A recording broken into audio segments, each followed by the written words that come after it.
रंजानाय बोथोर रंजालि बैसागुआ सफैनाय लोगो लोगोनो जानजि खाफ्राबाय भयाकाटनि लाइमोन सेंग्रा सिख्ला बोराय बुरै गथ' गथायफ्रा बर' रावजों रायज्लायनो रोङाब्लाबो आंगो हारिमुखौ सिबिनो बावाखै उदालगुरि जिल्लानि सिङाव थानाय गलायगाव भयाकाटनि रायजो राजाफ्रा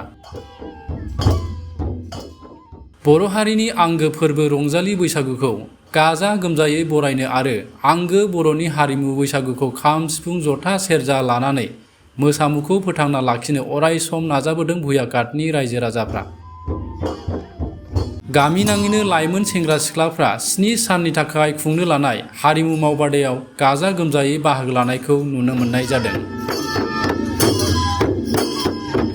भयाकाट रंजालि बैसागु खुंथाय आफादनि बानजायनायाव बैसागुजों लोगोसे असमिया बिहुखौबो लोगोसेनो फोरोंथाय लाफादों आरो ओनसोलनि लाइमोनफोरा ज'ज'यै ओंखारना बिहु बैसागु सोलोंनाया थारैनो बाख्नायथाव।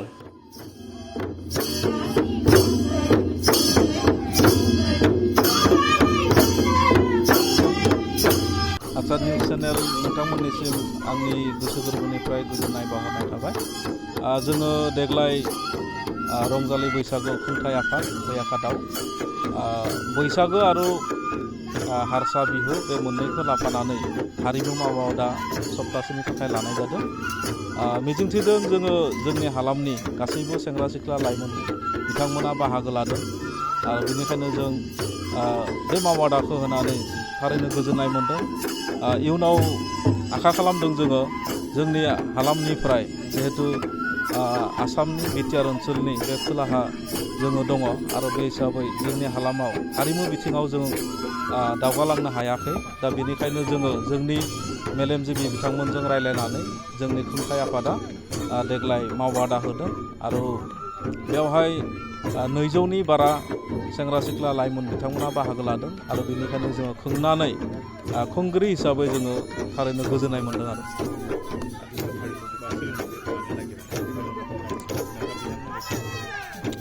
बे बिथिङाव जोङो बे रोखोम मोन्दों मोननायालाय खिन्थु जोङो गामि गामि थांनानै ग्रुप बानायना होदों आरो बिथांमोना रायज्लायनानै बिमा बिफाजों रायज्लायदों आरो रायज्लायनानै गावनि गथ' गथायफोरखौ बेवहाय बाहागो लादों। गथ'फोरजों बिमा बिफा बिथांमोनाबो बेवहाय दङ नोंथांमोना नुनो मोन्दों। दा बेनिखायनो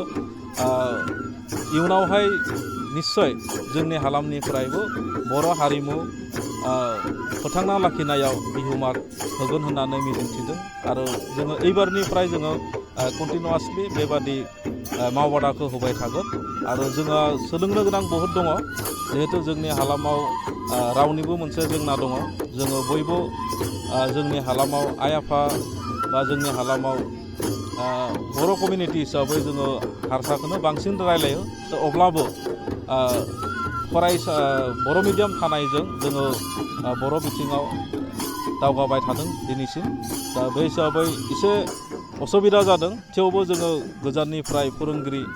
बिथांमोनखौ हांख्रायना लाबोनाय जादों आरो बेबादि बेबस्थाखौ जों खालामना होदों। হয় আমি যোৱা তাৰিখৰ পৰা আমি ইয়াতে এটা সপ্তাহীয়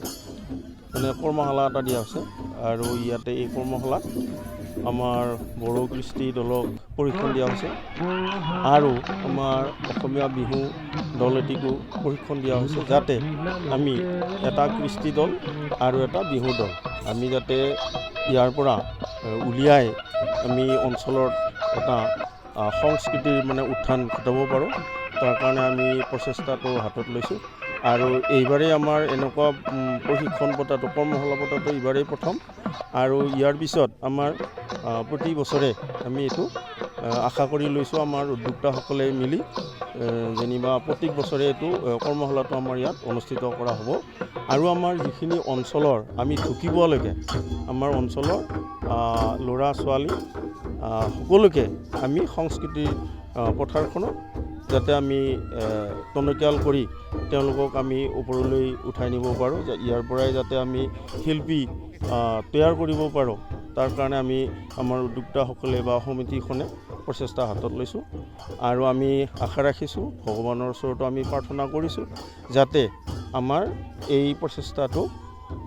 সফল ৰূপায়ণ কৰিব পাৰোঁ তাৰ কাৰণে আমি ভগৱানৰ ওচৰতো প্ৰাৰ্থনা জনাইছোঁ বাছি মই দিছে কিন্তু হ'লেও আমি চেষ্টাটো অব্যাহত ৰাখিম এতিয়া আমি আজি 3 দিন হৈ গ'ল আজি 3 দিনত যেনিবা আমাৰ যুৱ প্ৰজন্মটো আমি অলপ কম উপস্থিতিয়ে পাইছোঁ হ'লেও কিন্তু এতিয়া আজিলৈকে আহিছে অলপ আহিব ধৰিছে আৰু এনেকৈ লাহে লাহে আমি ভাবিছোঁ নিশ্চয় তেওঁলোকো আমাৰ এই সংস্কৃতিৰ পথাৰখনলৈ আগবাঢ়ি আহিব তাৰে আশা ৰাখিছোঁ बेखौनो थारमाने जों माने दा जायफोर सेंग्रा सिख्लाफोरा जिहेतु न'आवनो थायो बेखौ माने जेबो माने लुबैया सोलोंनो लुबैया फोरोंनो लुबैया बेनि थाखाय जों माने बे साननानै जों जाबाय जायफोर मेलेमजिबि मानसि बा इन्टेलेक्सुवेल व्यक्तिफोरा साननानै जों माने बेखौ माने मिरु माने बैसागु बिहु बेखौ नागिरदों आरो जोंनि माने सेलिब्रेसन कमिटिया बेखौ सानदों जे माने कर्मशाला हिसाबै वर्कशप हिसाबै माने सप्तासेहालागै जों माने वर्कशप हिसाबै सोलोंनाय जागोन जाहाथे माने जोंनिफ्राय जे स्टेट लेभेलाव सासे मोजां माने good dancer we can create a good dancer and we can create a good singer हिसाबै जों बानायनो हायो बेखौ जों नाजादों जाहाथे बे भयाघाट हालामनिफ्राय जों स्टेट लेभेलाव सासे मोजां मोसागिरि हिसाबै थांनो हायो बेखौनो जों सानदों आरो जों बै खौसे थानो हायो जाहाथे बे भयाघाट हालामाव जिहेतु डिफारेन्स कमिउनिटिनि जों थांना थादों कुस काछारि राभा बर' गुबुन गुबुन हारिनि मानसि दङ बे जाहाथे भयाघाट बे हालामायाव जेबो एना एनि जायालासेनो जों खौसेथियै गोजोनै थानो हायो बेखौ जों फोरमायनानै बे हाबाफारिखौ लानाय जादों आरो थेंक